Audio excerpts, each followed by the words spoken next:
नमस्कार. ऐकू येते ना? सर्वप्रथम मी इन्स्टिट्यूट ऑफ आयुर्वेद आणि योग आणि आरोग्य सेवा समिती पनवेल या दोन्हींचे मनापासून आभार मानते की त्यांनी तुमच्या या कार्यक्रमासाठी प्रमुख वक्ती किंवा पाहुणे म्हणून बोलवण्याच्या योग्य मला समजले. मला अजूनही वाटत नाही की मी ते योग्य आहे, पण त्यांनी बोलवले ही एका प्रकारे माझ्यासाठी खूप छान बाब आहे. ती का ते सांगते त्याच्या आधी जसं मला सतीश देशमुख सरांनी सांगितलं होतं तसं मी जाहीर करते की योगप्रभा अन्नमुळे आपल्या पंचकोश आणि आहार विशेषांक याचं प्रकाशन झालेलं आहे. गुरुर्ब्रह्मा गुरुर्विष्णू गुरुर्देव महेश्वरा गुरु साक्षात परब्रह्म तस्मै श्री गुरवे नमः.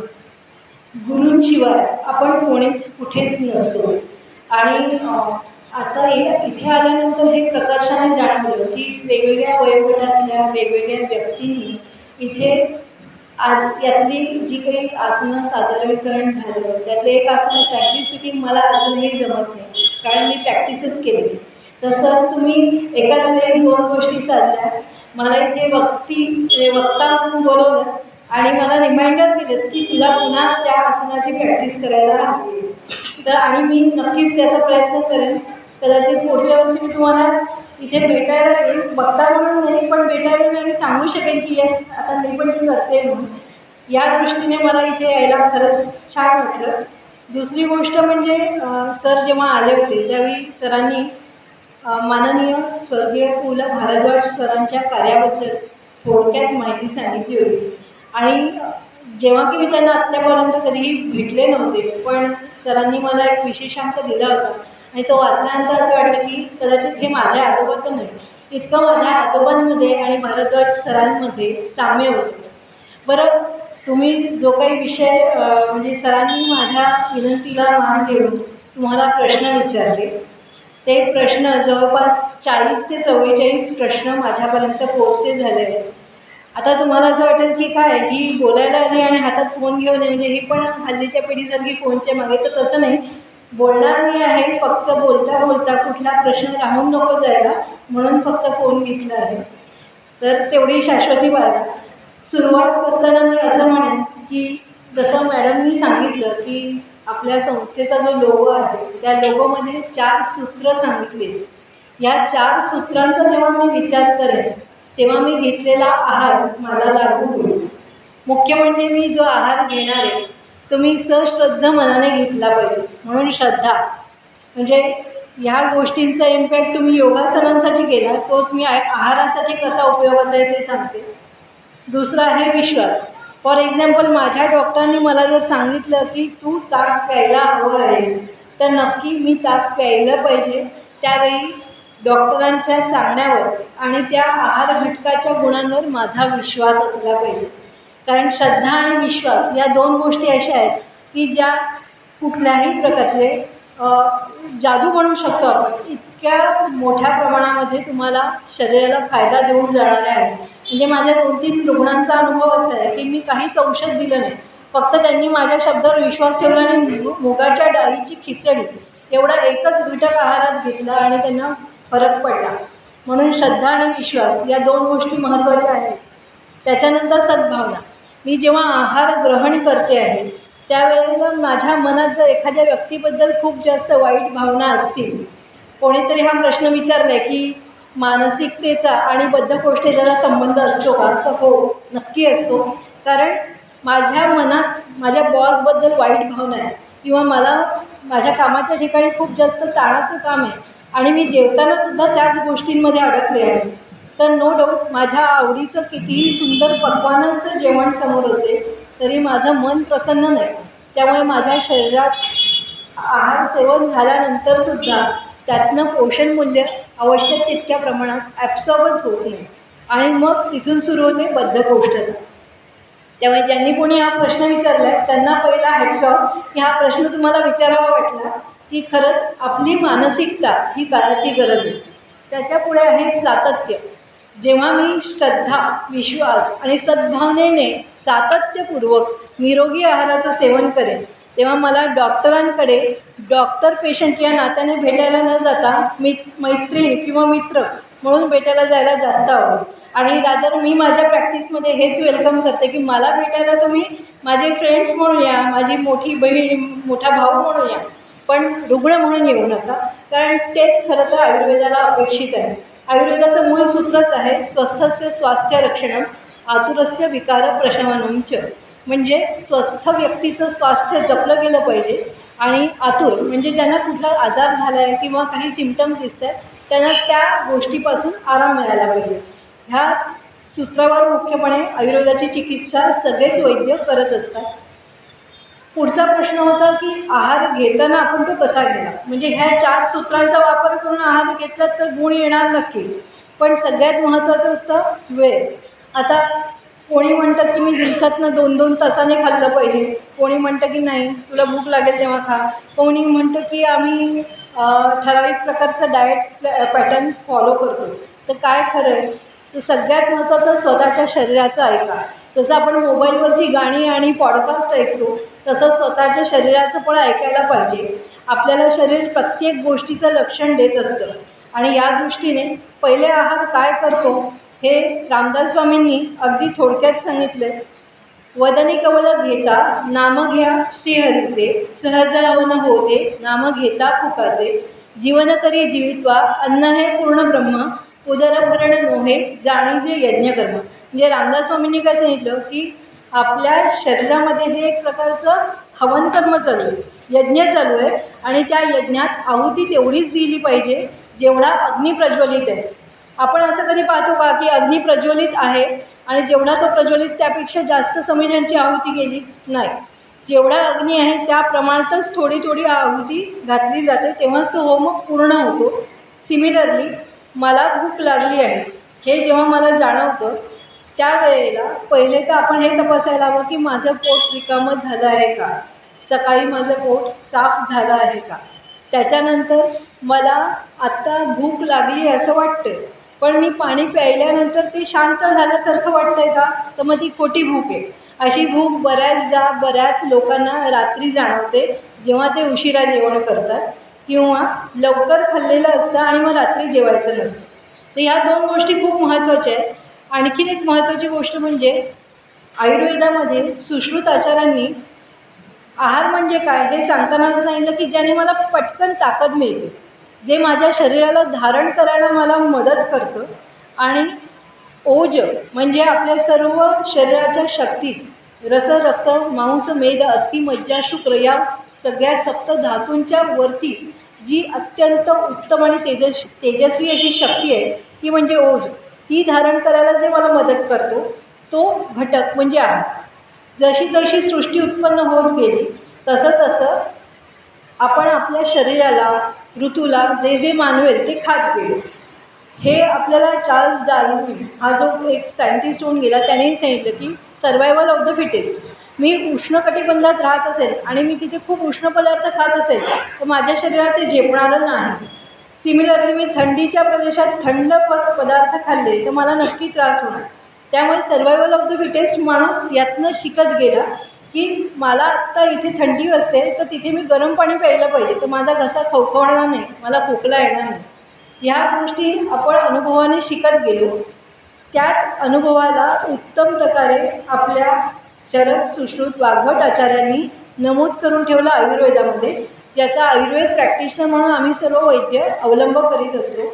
पण ह्या सगळ्याच्या बॅकग्राऊंडवर सगळ्यात महत्त्वाची गोष्ट असते ती म्हणजे मला भूक लागली कसं कळणार. तर जसं मी म्हटलं सकाळी माझं पोट साफ झालं आहे का, आणि आपण जर त्यावेळेला कोमट पाणी प्यायलो आणि कोमट पाणी प्यायल्यावर बऱ्याचदा आपण असं नोटीस करतो की आपल्याला ढेकर येते, पण ती ढेकर करपट आहे का, आंबट आहे का, कडवट आहे का. जर या तिन्ही प्रकारची नाही पण ढेकर आली आणि मला खूप छान हलकं वाटतं आहे तर खरंच त्यावेळी मला भूक लागली हे समजावं. आता तिथे तुमचे 12 तास झालेत का 16 तास झाले याला आपण एक चौकट देऊ शकणार नाही, कारण प्रत्येक व्यक्तीची प्रकृती वेगळी असते. आयुर्वेदाच्या सिद्धांतानुसार वात, पित्त आणि कफ हे 3 दोष आणि सप्तधातू मगाशी मी जे नमूद केले ह्यांच्यावरती संपूर्ण शरीराचा बॅलन्स समतोल साधला जातो. अशा वेळेला मी हा विचार करायला हवा की ही सगळी लक्षणं दिसतात, मला छान एनर्जेटिक वाटते, उत्साही वाटते आणि मला आत्ता आलेली ढेकर जर कुठल्याही प्रकारची दुर्गंधित नाही, त्यावेळेला मला खरंच भूक लागली, मला आता भूक लागली, तर मी आहार किती घ्यायला हवा? तर आहार आपलं पोट असतं ना, स्टमक, ज्याला आमाशय असं म्हटलं जातं, ते आपल्या मुठीपेक्षा किंचित मोठं असतं. आपल्या मुठीइतकं आपलं हृदय असतं, त्याच्यापेक्षा किंचित मोठी आपली स्टमकची जागा असते. त्यात मावेल एवढाच आहार आपल्याला घ्यायचा आहे. पण ते घेताना सुद्धा आयुर्वेदाने इतकं चोखंदरपणे त्याला सांगितलं आहे की माझ्या पोटाचे मी 4 भाग केले पाहिजे. त्या 4 भागातले 2च भाग ठोस आहार, स्थूल आहार, म्हणजे भाजी, पोळी, भाकरी, त्याच्यानंतर कोशिंबीर, हा जो घनपदार्थांचा भाग आहे तो माझ्या पोटाच्या निम्म्याच प्रमाणात गेला पाहिजे. मग उरलेल्या निम्म्या भागाचं काय? तर उरलेल्या निम्म्या भागातला अजून निम्मा भाग म्हणजे 1/4 भाग पाणी, आमटी, ताक या गोष्टींसाठी ठेवलं पाहिजे आणि उरलेला जो 1/4 भाग आहे तो पूर्णपणे रिकामा ठेवला पाहिजे. तरच माझं पचन सुधारतं आणि कुठल्याही प्रकारे मी जेव्हा आहार घेते तो याच प्रमाणात घेतला तर नॅचरली 3 ते 4 तासानंतर मला पहिला आहार सेवन केल्यानंतर भूक लागते. म्हणजे कोणीतरी असंही मला विचारलं होतं की किती वेळा मी खाऊ दिवसातनं, दर 2 तासाने खाऊ का? तर जरुरी नाही. तुमचं आधीचं अन्न जर पचलं नाही आणि तुम्ही जर ते खाल्लं तर नक्की जाऊन तुम्हाला थोड्या वेळाने ॲसिडिटी होणार आहे. ती थोडा वेळ म्हणजे लगेच त्याच दिवशी होईल असं नाही, ही सातत्याची गोष्ट आहे. तुम्ही सातत्याने चुकीच्या पद्धतीने आहार घेत राहिलात तर 7-8 दिवसात तुम्हाला नक्की कधीतरी छातीत जळजळल्यासारखं वाटतं, कधी गॅसेस होतात, पोट फुगल्यासारखं वाटतं. तर ह्या सगळ्या दृष्टीने महत्त्वाचं काय की माझा आधीचा आहार पूर्ण पचला पाहिजे. तो घेताना मी सांगितलं तसं अर्धाच भाग पोटाचा ठोस आहार, 1/4 द्रव पदार्थ आणि 1/4 रिकामी जागा. ही गोष्ट केल्यानंतर मला 3-4 तासांनी पुन्हा भूक लागली किंवा आता मला काहीतरी खावं अशी इच्छा झाली तर पहिले काय करायचं, एक पाव कप म्हणजे साधारणतः 30 ते 40 ml कोमट पाणी पिऊन बघायचं. पुन्हा आपल्याला ढेकर स्वच्छ आला किंवा ढेकर नाही आलं पण आपल्याला त्रासही काही नाही झाला, मग तुम्ही खाऊ शकता. अजून असंही विचारलं जातं की सकाळी राजकुमारासारखा नाश्ता करावा, दुपारी राजासारखं जेवण आणि रात्री भिकाऱ्यासारखं जेवण करावं. तर हे कितपत योग्य आहे? तर हे काही अंशी बरोबर आहे. पण जर मी आत्ता म्हटलं तसं समजा मला दर 4 तासांनी भूक लागते तर मी ते 4 तासांनी खाणं योग्य ठरेल. पण समजा सरांना 6 तासांनी भूक लागते तर सरांनी दर 4 तासांनी खाणं त्यांच्या प्रकृतीसाठी योग्य नाही. त्यामुळे आधी आपण आपल्या शरीराचा आवाज ऐकला पाहिजे की मला खरंच भुकेची जाणीव होते आहे. दुसरी गोष्ट, खाताना तुम्ही किती वेगाने खाता याच्यावर सुद्धा बऱ्याच गोष्टी अवलंबून असतात. सहसा योग अभ्यास नित्यनेमाने करणाऱ्या लोकांचा खाण्याचा स्पीड फार वेगाचा नसतो असं माझं एक ऑब्झर्वेशन आहे. कारण कदाचित त्या योगाच्या प्रॅक्टिसमुळे त्यांच्या मनावर तेवढा संयम आलेला असतो की माझ्या पानात आहे ते माझंच आहे आणि पुढच्या 20-25 मिनटात मी ते चावून खाल्लं पाहिजे आणि अशाच पद्धतीने खरं तर आहार घ्यायला पाहिजे. समजा मी एक्झाम्पल देते, प्रत्येकाच्या शारीरिक क्षमतेनुसार त्यांचा आहार वेगळा असू शकतो. पण भाकरी, भाजी, कोशिंबीर आणि वरण-भात असं जर माझ्या पानात वाढलेलं असेल ते एवढं खायला मला किमान 25 मिनिट लागायला पाहिजे. ते लागताना मी टी व्ही बघणं, गप्पा मारणं या गोष्टी नसेल करत तर ते योग्य आहे. तुम्ही करून बघा. मी माझा अनुभव सांगते. एरवी मी 2 पोळ्या खायचे आणि हे मी जाणीवपूर्वक जेव्हापासून सुरू केलं मी नोटीस केलं मला 1 पोळी खाल्ली की माझं पोट भरलेलं असतं. म्हणजे 1 पोळी अननेसेसरी जास्तीची खाल्ली होती. आता जेव्हा पुन्हा डाएट या कॉलममध्ये आपण आहाराचा विचार करतो तेव्हा मग ते प्रोटीन, एनर्जी, फॅट या सगळ्या गोष्टी यायला लागतात. पण त्याचा विचार करताना आयुर्वेद हेच सांगतो, आधी तुमचं प्रमाण नीट करा. कोणी मला सांगितलं की माझं वजन 70 किलो आहे म्हणून मी 70 ग्रॅम प्रोटीन खायला हवं, पण माझ्या शरीराला ते पचतच नसेल तर ते योग्य नाही. त्यामुळे आपल्याला शरीराला काय काय लक्षणं दिसतात याचा पहिला आपल्याला अभ्यास करायला पाहिजे. त्याच्यानंतर असाही एक प्रश्न होता की तेलं किती आणि कोणत्या प्रमाणात घ्यायला हवी. तर आयुर्वेदाने तर्रीयुक्त तेलाचा एकमेव ठिकाणी उल्लेख केला आहे, तो म्हणजे ज्यावेळी आपण उसळी करतो तेव्हा. कारण 2 प्रकारच्या उसळी असतात. काही असतात ज्या रात्री भिजवून सकाळी भाजीला फोडणी दिली जाते आणि काही अशा असतात ज्या आपण भिजवतो, मग पाणी निथळून घेतो, मग त्यांना फडक्यात बांधून ठेवतो किंवा भांड्यात झाकून ठेवतो, त्याला मोड येतं.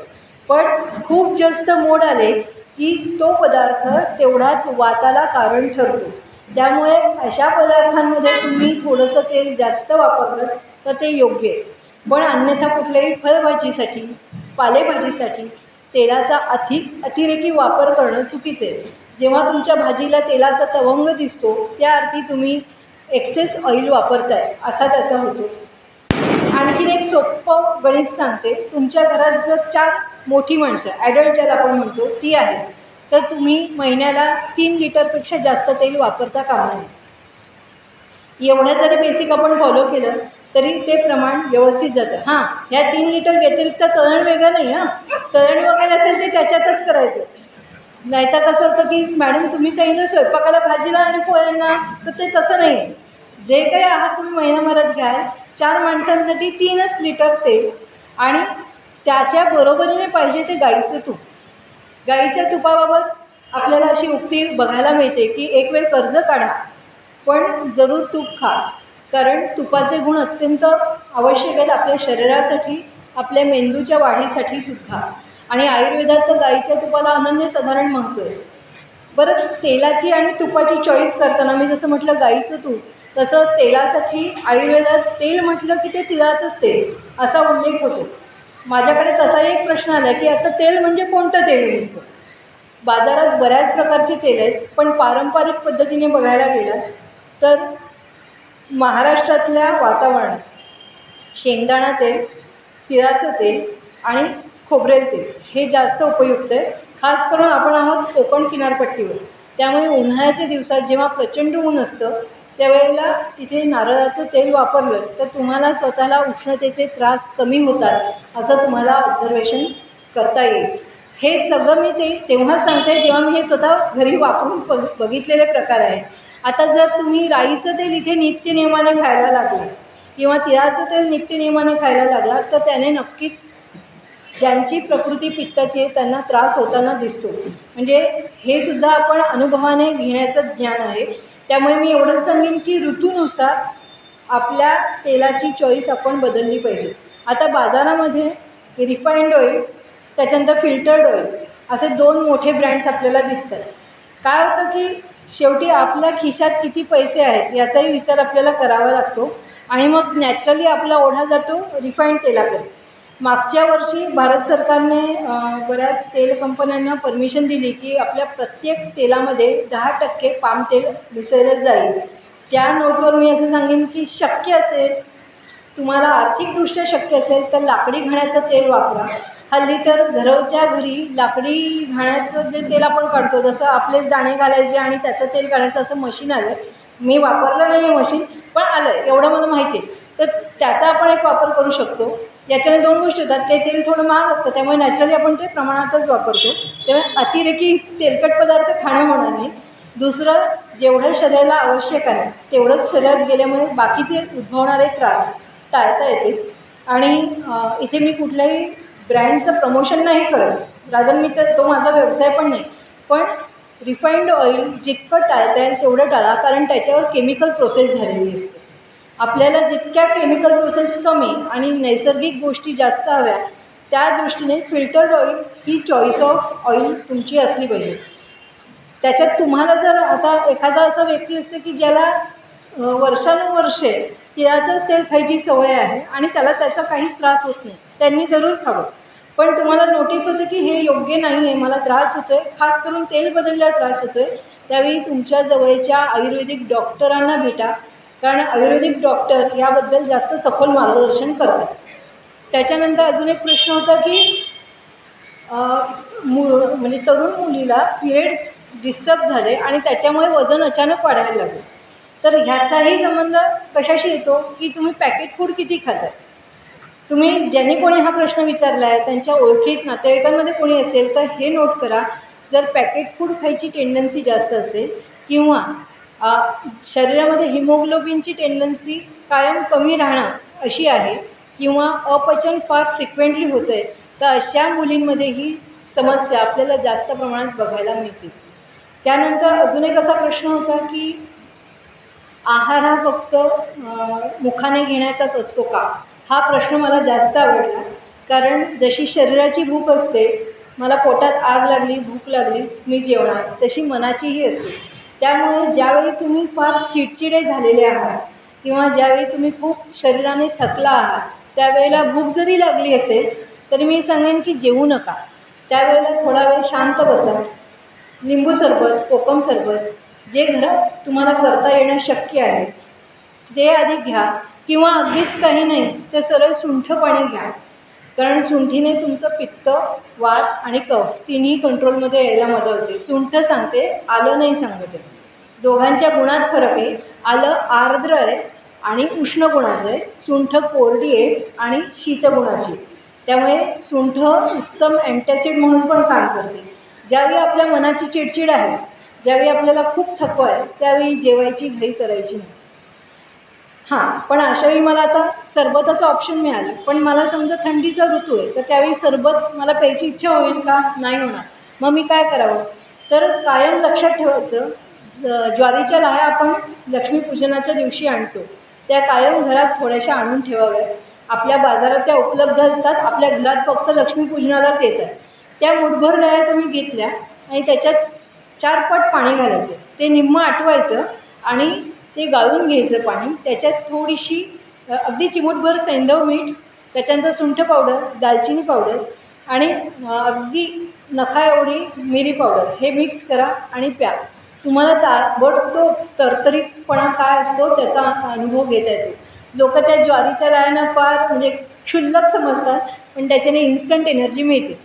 दुसरं, जे तुम्ही गाळून घेतले तो जो लगदा उरला ज्वारीचा लाह्यांचा, त्याला आपण वर्ण मस्त तुपाची, जिरे मोहरीची फोडणी घालावी आणि पुन्हा सुंठ मिरे एवढंच घातलं आणि खाल्लं तर त्याच्यासारखं ॲपेटायझर काय नाही. तुमचा थकवाही दूर होतो आणि तुमची भूक क्षमतेशिवाय भूक मरत नाही. त्यामुळे ज्या लोकांना चहा प्यायचं व्यसन आहे, दिवसातनं 2दा चहा पिणं याला व्यसन नाही म्हणणार, पण 2पेक्षा अधिक हे व्यसनच होतं, त्यांनी आवर्जून लाहीचं पाणी पिऊन बघा, त्यांना हे जास्त आवडेल. हा महत्त्वाचा मुद्दा आहे. काय बरं, आणखीन एक मला असाही प्रश्न आला आहे की आहार, विहार आणि निद्रा ही त्रिसूत्री कशी असायला हवी? तर ही त्रिसूत्री अशी आहे की पहिले जसं मी म्हटलं, मला 4 तास आधीचं खाऊन झाल्यानंतर भूक लागली तर मी पुढचं खावं. सेम माझं रात्रीचं जेवण आणि माझ्या रात्री झोपण्याची वेळ याच्यामध्ये किमान 2 तासांचं अंतर असायला हवं. पण आत्ता ते नोकरदार वर्गाला शक्य होत नाही. मग अशावेळी मी सजेशन असं देते की तुम्ही ऑफिसमधून निघताना बरोबर जाताना 2 डबे घेऊन जा, किंवा आल्या आल्या सूप घ्यायचं आणि सूप घेतलं, भाज्यांचं सूप. कारण तुम्ही जर रात्री 9 वाजता वगैरे घरी येत असाल आणि त्याच्यापुढे जर तुम्ही जेवत असाल तर ते पचन व्हायला व्यवस्थित वेळच मिळत नाही. म्हणजे बायोलॉजिकल क्लॉक किंवा आयुर्वेदानुसार प्रत्येक दोषाचं एक चक्र आहे आपल्या शरीरावरती काम करताना. सकाळी 6 ते सकाळचे 10 म्हणजे 4 तासांचा हा जो काळ आहे तो कफाचा आहे. 10 ते 2 पित्ताचा आणि 2 ते 6 म्हणजे दुपारी 2 ते संध्याकाळी 6 हा वाताचा आहे. त्या अनुषंगाने पुन्हा संध्याकाळी 6 ते 10 हा पुन्हा कफाचा आहे. 10 ते 2 पित्ताचा आणि 2 ते 6 वाताचा काळ. त्यामुळे आयडियली तुम्ही सकाळी 5 ते 5:30च्या दरम्यान उठलंच पाहिजे, तर तुमचं पोट व्यवस्थित साफ होतं. ज्यांना कोणाला बद्धकोष्ठतेचा त्रास आहे त्यांना हे आवर्जून करायला सांगा. साधारण 15 ते 20 दिवसात त्यांना कुठलीही औषधं न घेता पोट उत्तमरित्या साफ होऊन चांगली भूक लागते असं तुम्ही बघा. आणि खास करून जी मुलं 13 ते 16 या वयोगटातले, ज्यांच्या चेहऱ्यावर खास करून गालांवर मुरुमं येतात, ॲक्ने येतात, पिंपल्स येतात, त्याचं मुख्य कारण असतं कॉन्स्टिपेशन. आणि ह्या एजमधल्या मुलांना चटपटीत खायची इच्छा खूप असते. त्यांना चटपटीत पदार्थ तुम्ही घरी करून द्या, पण मीठ हे जपून वापरा. जेवढं खारट त्यांना खायला द्याल तेवढं त्यांच्या शरीरात उष्णतेला कारण ठरतं आणि पुढे जाऊन शरीरात उष्णता वाढली की रुक्षताही वाढायला कारण ठरतं. त्याचा परिणाम तुमच्या बद्धकोष्ठतेशी येतो. त्यामुळे ह्या गोष्टींचाही आपण विचार करायला हवा. रात्री 10 ते 4:30-5 ही आयडियल वेळ आहे झोपण्यासाठी. त्या वेळेत शरीर स्वतःचं रिपेरिंग स्वतः करतं आणि त्यामुळे तुमचे हॉर्मोन्स स्टेबल व्हायला मदत होते. खूप महिलांची अशी पण एक समस्या ऐकायला मिळाली की वय वर्ष 50 नंतर त्यांना अचानक सांधेदुखी सुरू होते किंवा मेनोपॉज अचीव्ह होतो आणि मग हिमोग्लोबिन कमी होतं. याचं मुख्य कारण आहे तुम्ही झोपेसाठी वेळच देत नाही. बाकी सगळ्या गोष्टींसाठी आपण वेळ देतो, पण आपण आरामच केला नाही तर बॅटरी फोन डिस्चार्ज झाला तर तुम्ही रिचार्ज करता नाही. मग स्वतःला रिचार्ज करण्यासाठी तेवढी रेस्ट द्यायलाच पाहिजे. त्या दृष्टीने पहिले रात्री 10 ते सकाळी 5 असं झोपायला लागा. ग्रॅज्युअली तुमच्या भुकेची वेळसुद्धा बदलेल. आणि मग 12:30ला दुपारी जेवायला सांगितलं की मॅडम मी 2 वाजता जेवलं तर चालेल का, असा प्रश्न विचारला नाही जात. हमखास 12:30ला भूक लागते. 12:30ला खाल्ल्यानंतर जर भूक लागली 4 वाजता जो स्नॅक टाईम असतो त्यावेळी भूक लागत असेल तर तुम्ही काय करू शकता, तुमच्या मुठीत मावतील एवढे चणे फुटाणे जे आपल्याकडे खरं तर शाळेमध्ये किंवा घरी प्रसाद म्हणून दिले जायचे, आजही अनेक ठिकाणी हेच प्रसाद म्हणून दिलं जातं कारण त्याच्यामध्ये प्रोटीन्स आहेत. पुन्हा आलो आपण प्रोटीन्स आणि कॅल्शियम याच्याकडे. तर किंवा मग राजगिराची वडी जी आयर्न रिच आहे, कॅल्शियम रिच आहे. म्हणजे उपवासासाठी हे पदार्थ नाही आहे, आपल्या शरीराच्या पोषणासाठी आहे. त्यामुळे एक असाही प्रश्न होता म्हणून मी सांगितलं की आम्ही सगळं न्यूट्रिशियस डाएट घेतो आहे पण तरीसुद्धा आम्हाला व्हिटॅमिन डेफिशियन्सी येते. याला कारण असं आहे आपण काही वेळेला फळं खात नाही. फळं खूप खाल्ली पाहिजे असा आग्रह नाही, पण रोज एक फळ सकाळी मी रिकाम्या पोटी नाश्त्याच्या वेळेस जर खाल्लं तर त्यातनं आधुनिक किंवा पाश्चात्य शैलीनुसार अँटीऑक्सिडंट्स खूप जास्त मिळतात. त्याचा फायदा काय होतो की मी जे काही खाल्लं आहे ते माझ्या शरीरात व्यवस्थित ॲब्सॉर्ब होतं. मग तिथे तुम्ही ग्रीन टी घेण्याऐवजी जर फळं खाल्ली तर काय हरकत आहे. ग्रीन टीसुद्धा ओके आहे, पण पुन्हा त्याच्यात वेगळे ब्रँड्स आहेत, त्याच्याने कोणाला त्रास होतो कोणाला नाही. पण फळांनी तुम्हाला जर कुठलीही ॲलर्जी नसेल तर तुम्ही ती बिनदिक्कत घेऊ शकता. तो जर सकाळचा तुमचा आहार नाश्ता म्हणून तुम्ही तो तेवढंच खाल्लं तर ते पुरेसं आहे. आणि मग दुपारचं प्रॉपर जेवण झालं. संध्याकाळच्या जेवणात आवर्जून भाकरी खा. भाकरीला तूप लावून खा. भाकरीच्या वेगवेगळ्या व्हरायटीज तुम्ही ठेवू शकता. एक दिवस ज्वारीची, एक दिवस तांदळाची, एक दिवस बाजरीची. जोपर्यंत थंडी आहे तोपर्यंत बाजरी, कारण आपल्याकडच्या दमट हवामानात उष्णतेचा त्रास होण्याची शक्यता अधिक असते. पुन्हा बाजरीचं कसं आहे, दळून आणल्यानंतर 15 दिवसात भाकऱ्या संपवल्या नाही तर त्या कडवट व्हायला लागतात, मग कोणी पुन्हा खाणार नाही. त्यामुळे प्रमाणातच खाणं गरजेचं आहे. आणि उरल्या एक दिवशी नाचणीची पण. जर तुम्ही असा बॅलन्स आहार घेतला, मी सांगेन एकाच वेळेला सगळे एकत्र करून पोळी किंवा भाकरी करायला काही लोक सांगतात, पण त्याऐवजी एक एक दिवस एक एक केलं ना तर आपलं शरीर पण त्याला उत्तम प्रकारे पचवू शकतं. म्हणजे काय होतं, ज्वारीच्या वेळेला ज्वारीच व्यवस्थित खाल्ली जाते, ती पचते. एका वेळी अनेक घटक एकदम तुम्ही पोळी किंवा भाकरीच्या फॉर्ममध्ये आणलं की शरीर पण कन्फ्यूज होतं पहिलं कोणाला पचवू. त्यामुळे अशा प्रकारे रात्रीचा आहार. आणि सकाळी तुम्ही शक्य असेल तर भाकरी पण तूप लावून खायची. आणि अदरवाईज तुम्ही पोळी पण खाऊ शकता, पण महाराष्ट्राच्या वातावरणाच्या दृष्टीने आवश्यक आहे ती भाकरी. पराठे, पोळी ही कन्सेप्ट फक्त आणि फक्त हिवाळ्यामध्ये अवलंबवावी. बाकी दिवसामध्ये पराठे, पोळी याला फारसं मी वेटेज देऊ नका. जर तुम्ही म्हणजे ICMRने सांगितलेले जे नॉर्म्स आहेत डाएटचे ते बघितले तर असं नोटीस होतं की भातामध्ये सुद्धा प्रोटीन आहे. आपल्याला हे मान्य होत नाही पण आहे. आणि ज्वारीतही आहे, गव्हातही आहे. पण गव्हातलं प्रोटीन क्वांटिटीने जास्त असलं तरी सुपाच्य काय आहे तर भातातनं मिळणारं प्रोटीन. त्यामुळे अशा वेळेला आपण लहानपणी बघा सुरुवात मुलांना कशाने होते, डाळीचं पाणी, किंवा वरणाचं पाणी किंवा अगदी पातळ मऊ भात आणि वरण. का, कारण ते सुपाच्य आहे. डायरेक्ट बाळाला पोळी नाही देत.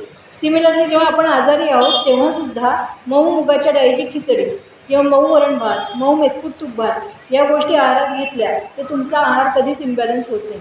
याच्याबरोबर हल्ली सॅलड ही गोष्ट खूप सांगितली जाते आणि कोशिंबीर आपल्या आहारात पहिल्यापासून पारंपरिक आहारात सांगितली गेली. त्या कोशिंबिरीत दही घालायचं नाही एवढा एकच नियम पाळायचा. बाकी तुम्ही गाजर, काकडी, टोमॅटो, बीट यांना बारीक खिसून किंवा चॉप करून तुकडे करून ते खाऊ शकता. पण पुन्हा प्रमाण महत्त्वाचं आहे. हल्ली एक अजून फॅड आलं आहे, बाऊल भरून खा म्हणजे तुम्हाला भूक जास्त लागणार नाही आणि मग तुम्ही बाकीचं खाऊ शकता. नाही, पोहे खायचे 2 चमचे. पानामध्ये कोशिंबीरची जागा डावीकडे होती, उजवीकडे कधीच नव्हती. त्याच्यामागे विचार आहे की ती कच्ची गोष्ट आहे जी आपल्या शरीराला पचवायला जास्त वेळ लागणार. तुम्ही ती जास्त प्रमाणात घेतली तर तुमच्या शरीराकडनं ती पचवली जाणार नाही. आणि म्हणून मग असे पण आपल्याला अनुभव येतात, अरे मी तर एवढं बीट खाते पण मला हिमोग्लोबिनच वाढत नाही. तुम्ही किती खातायपेक्षा कसं खाता याला खूप महत्त्व आहे. त्यामुळे ही पण गोष्ट महत्त्वाची आहे. बरं, जेव्हा ऊन सुरू होतं, उन्हाळा सुरू होतो, तेव्हा आपण आवर्जून काय पितो? पण जी की चुकीची गोष्ट आहे. कारण की ताकाचा उष्ण गुण आहे. ताक पचायला हलकं आहे, गोडसर, तुरटसर अशा मिश्र चवीचं आहे. त्याच्यामध्ये आपण काळं मीठ आणि मिरे पावडर घातली की तर खूपच छान लागतं, पण ते मुळात उष्ण आहे. त्यामुळे ज्याला पचनाचे त्रास आहे, ज्याला फ्रिक्वेंटली बद्धकोष्ठता होते किंवा ज्याला सो कॉल्ड डायबिटीज डायग्नोज झालं किंवा शुगर डिटेक्ट झालेली आहे, अशा व्यक्तींनी उन्हाळ्यात ताक घेतलं तर ते त्याला परिणामकारक आहे. पण ज्याला कुठलाच त्रास नाही अशा व्यक्तींनी जर उन्हाळ्यात रोज नित्यनेमाने ताक घेतलं तर त्यांना उष्णतेचा त्रास संभवतो. त्यामुळे आयुर्वेद उन्हाळ्यामध्ये आणि ऑक्टोबर हीट म्हणजे शरद ऋतू या 2 ऋतूंमध्ये दही आणि ताक आहारात घेऊ नका असं स्पष्टपणे सांगतो. आपण एक्झॅक्टली चूक करतो आणि म्हणून आज सर थँक्यू, आज तुम्ही मला बोलायची संधी दिली. या माध्यमातून मी हा मुद्दा पुन्हा मांडते की उन्हाळ्यामध्ये मी सांगितलेल्या गोष्टी नसतील तर प्लीज अतिरेकी ताक पिऊ नका. खूप ठिकाणी काय होतं, खास करून नोकरदार वर्ग आहे तर ऑफिसला जाताना स्टेशनवरनं उतरल्यावर मोठा माठ किंवा रांजण भरलेला असतो. अरे बापरे, तिच्यात थंड वाटतं, त्यामुळे आपल्याला वाटतं की ते थंड आहे, पण बेसिकली ते पोटात गेल्यानंतर ते उष्ण काम करतं. आणि हीच गोष्ट मी जाणीवपूर्वक जेव्हा आर्टिकल्स लिहायला सुरुवात केली तेव्हा नमूद केली होती. बरं, ताकाविषयी माझं काही वैर नाही, इनफॅक्ट तो माझ्या जिव्हाळ्याचा विषय आहे, पण काही गोष्टी नियमाने आपण पाळल्या पाहिजे. जसं आणखीन एक महत्त्वाचं म्हणजे हा खरं तर प्रश्न आला नाही पण मी तरी सांगते की फ्रूट सॅलेड किंवा कस्टर्ड सॅलेड किंवा कस्टर्ड फ्रूट ही खायची हल्ली नवीन फॅशन आली, तर प्लीज हे खाऊ नका, हा विरुद्ध आहार आहे. एक आंबा हा एक पदार्थ सोडला तर कुठलंही फळ, घटक फळ ते दुधाबरोबर मिक्स करून खायचं नाही असं आयुर्वेदाने सांगितलं आहे. त्यामुळे खायचं झालं तर मग आंब्यामध्ये थोडंसं दूध रस करून खाताना वेगळी गोष्ट आहे, पण ते कधीतरीच रोज खाल्लं तर त्यानेही त्रास होणार आहे. बरं, आणखीन एक असा प्रश्न होता, तुम्हाला कंटाळता आला नाही ना? आला असेल तर सांगा. बरं, हां, ॲसिडिटी सारखी होत असेल तर काय, असा एक प्रश्न मला विचारला होता. तर या अनुषंगाने सांगेन, एकच करून बघा जी गोष्ट मी 2013 पासून आजतागायत नित्य नियमाने करते आहे. रोज सकाळी उठलं, तोंड धुवून झालं की एक पेला कोमट पाणी, त्याच्यात पाव चमचा सुंठ पावडर चांगली मिक्स करायची आणि ती शांतपणे एक एक घोट चोखून प्यायची. एवढंच तुम्ही करा आणि सरांकडे निरोप द्या की तुम्हाला ॲसिडिटी होत होती तर त्यात किती फरक पडला. हां, हे केल्यानंतर प्रमाण कमी झालं पण विशेष फरक नाही म्हणजे ड्रास्टिक चेंज नाही झाला असं वाटलं तर रात्री झोपताना सुद्धा तुम्ही हे घेऊ शकता.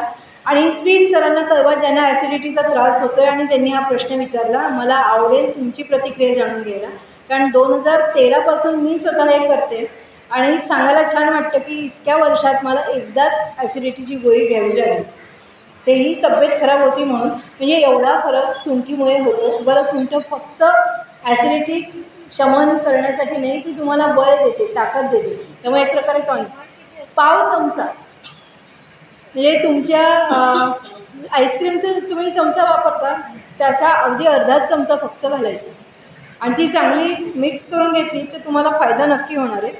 त्याच्यानंतर मी सांगितलं चपाती की भाकरी, तर भाकरी इज ऑलवेज फेवरेट. भाकरीबरोबर तुम्ही थालीपीठ हा एक पदार्थ अजून घेऊ शकता, पण शक्यतो थालीपीठ सकाळच्या जेवणात घ्या, कारण त्याच्यामध्ये मिक्स डाळी असल्यामुळे पचायला ते जड जातं आणि त्याच्यावर तूप न घालता खाणं म्हणजे त्याच्यावर अन्याय करण्यासारखं आहे. त्यामुळे तुपाचं प्रमाण असलंच पाहिजे. मला खूपदा असं विचारलं तुम्ही तूप करता तर तूप किती खायचं, कारण अति खाल्लं की त्याचाही त्रास होतो. तर पोहे खायचे 2 चमचे म्हणजे 10 ml तूप रोज खाल्लं तर तुम्हाला कुठलाही त्रास उद्भवत नाही. म्हणजे कोलेस्टेरॉल वगैरे असलेल्या व्यक्तीने सुद्धा रोज 2 चमचे गाईचं तूप खाल्ल्याने कुठलीही बाधा होत नाही. बरं, याशिवाय आणखीन एक प्रश्न असा होता की अँटी इन्फ्लेमेटरी डाएट असा डाएट कन्सेप्ट हल्ली सुरू झाली, तर ती बरोबर आहे का फॅड आहे? तर खरं सांगू तर हे फॅडही नाही आहे, पण ही कन्सेप्ट आहे आणि पूर्वापार आलेली आहे. याचं एकमेव कारण आहे की माझ्या अंगावर सूज येते, माझ्या शरीरात पाण्याचं रिटेन्शन होतं आहे, तर मी काय करायला हवं? या दृष्टीने माझ्या खाण्यामध्ये जसे सगळे घटक पदार्थ, भात, भाजी, आमटी आहे, त्याच पद्धतीने फळं पण पाहिजे. कारण मिनरल्स आणि विटॅमिन्स हे भाज्यांपेक्षा फळांमध्ये जास्त मिळतात. आयुर्वेदानुसार पालेभाज्यांचं आहारातलं प्रमाण हे मर्यादित असलं पाहिजे. जेव्हा पावसाळा सुरू होतो तिथून पूर्णपणे छान थंडी पडेपर्यंत पालेभाजी खाऊ नये. अनेकांना हा मुद्दा पटत नाही, पण जी फॅक्ट ती सांगते. कारण शाखेनं रोगाला वर्धनते असं सूत्र आयुर्वेदात आहे. याचा अर्थ असा होतो की पालेभाज्या या स्वतः जास्त काळ टिकू शकत नाही, त्यामुळे तुम्ही त्या वारंवार खात असाल तर त्या तुम्हाला तितकं टिकाऊ बळ देत नाही. त्यामुळे फळभाज्या ज्या अनेकांच्या समोर नाक मुरडण्याचा विषय असतो, त्या आपल्या आहारात येतात की नाही बघितलं पाहिजे.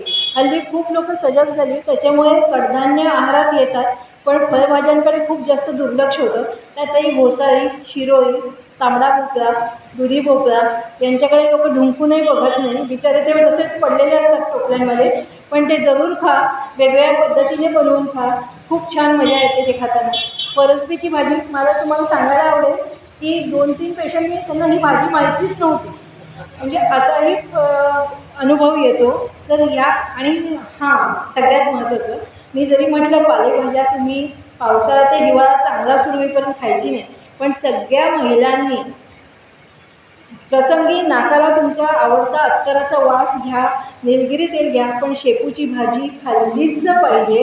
कारण आता ज्यांना वजन कमी करायचं त्यांच्यासाठी आनंदाची गोष्ट ही की 0 कॅलरी असलेली भाजी म्हणजे शेपूची भाजी, आणि ती भाजी तुमच्या गर्भाशयाला अत्यंत ताकद देणारी भाजी आहे, त्यामुळे ती खाल्लीच पाहिजे. मी करताना मी ती कधी शेपू पिठल्याच्या फॉर्ममध्ये करते, कधी शेपू पालक अशी मिक्स करते. आपण कधीतरी इंडिव्हिज्युअल भेटूया त्या रेसिपी सांगायला. पण ज्या ज्या लोकांनी खाल्ली आहे वेगवेगळ्या पद्धतीने, त्यांनी ती भाजी खायला सुरुवात केली आहे.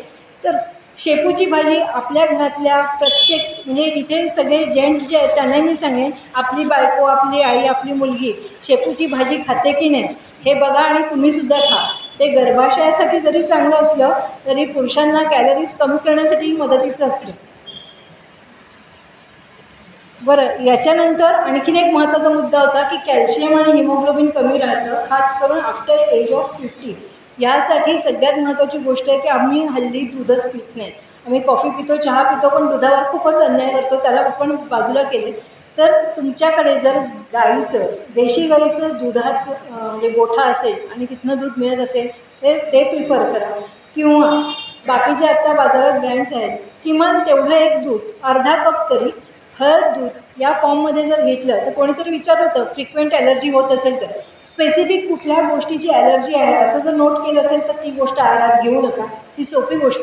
आणि कुठल्याही पद्धतीची ॲलर्जी होऊ नये म्हणून जपायचं असेल तर हळदीला आपण सोडून देऊ शकत नाही.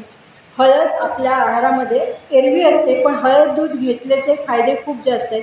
मुकामार लागतो खूप जास्त, कुठे आपल्याला मेजर हार्डवर्क झालेलं असतं आणि शरीर आपलं दुबळं झालेलं असतं किंवा आपल्याला थकवा जाणवतो, अशा वेळेला शतावरी कल्प किंवा हळद दूध यांनी फायदा होतो. तर मला वाटतं मी बेसिक महत्त्वाचे सगळे प्रश्न घेतले.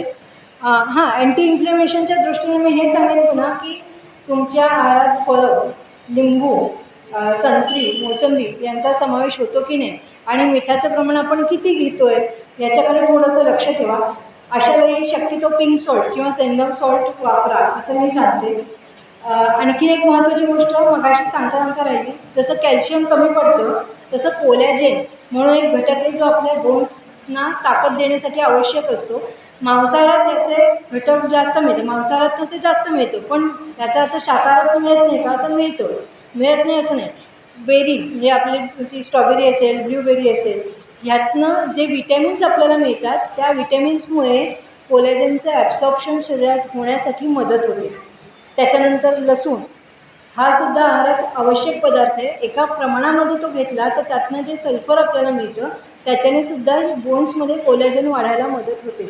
म्हणजे जे शाकाहारी लोक आहेत त्यांनी या गोष्टींकडे लक्ष दिलं आणि ते वयाच्या 35पासून दिलं, दूध नियमित प्यायलं, तर पुढे जाऊन कॅल्शियम डेफिशियन्सी किंवा बोन डेन्सिटी कमी होणं या गोष्टी व्हायला कारण ठरणार नाही.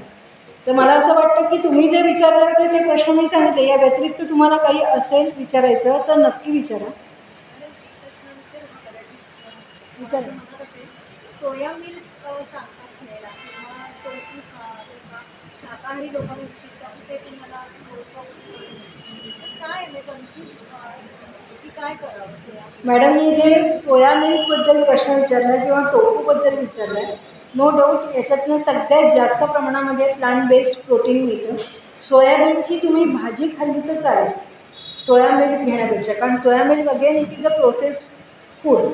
आपल्याला माहीत नाही त्याच्यावर किती केमिकल प्रोसेस झालेली आहे आणि तुम्ही जर ते घरी बनवू शकत असाल तर उत्तम, पण अदरवाईज सोयाबीन भिजवून त्याची तुम्ही भाजी करू शकता. पण मी एवढं सांगेन की सोयाबीनचं आहारामध्ये प्रमाण जास्त ठेवू नका, कारण त्याच्याने वृक्षगुण वाढतो आणि जर तुमचं इंटेस्टाईन कोल्ड असेल, खास करून तुमचं वय 50-60 असेल, जेव्हा खरं तर प्रोटीन रिच डाएट आहारात असायला पाहिजे, त्यावेळेला जर तुम्ही ते खात असाल तर मग तुमच्या जेवणामध्ये स्निग्धता आहे की नाही याच्याकडेही लक्ष ठेवा. फ्रिक्वेन्सी जास्त नको, पण आहारात घ्यायला हरकत नाही. किंवा नंतर सोयाबीनचं तेलही सांगतात, पण असाच अनुभव आहे की पुन्हा त्याच्या वृक्षगुणामुळे असेल पण पेशंट्सना फिशरचा वगैरे त्रास झालेला बघायला मिळतो. एक कोणीतरी आहारी प्रश्न विचारला आहे, वर्ष 16च्या व्यक्तीला फिशरचा त्रास झाला आणि आता तो मुलगा व्यवस्थित आहार घेत नाही आणि घेत नाही कारण त्याच्या मनात भीती बसली आहे आणि त्याच्यामुळे वजन कमी होते. तर जे कोणी असतील ना त्यांनी मला प्लीज इंडिव्हिज्युअली सरांकडनं नंबर घेऊन कॉन्टॅक्ट करा, मी बोलेन. कारण आधी आहार काय होता, आता काय चालू आहे, ह्या सगळ्याच गोष्टी मला जाणून घ्यायला लागतील. त्यामुळे मी इथे त्याचं डायरेक्ट स्टेटमेंट देणं टाळते आहे, पण वैयक्तिक विचारलं तुम्ही नक्की सांगा. बरं, अजून काही प्रश्न आहे?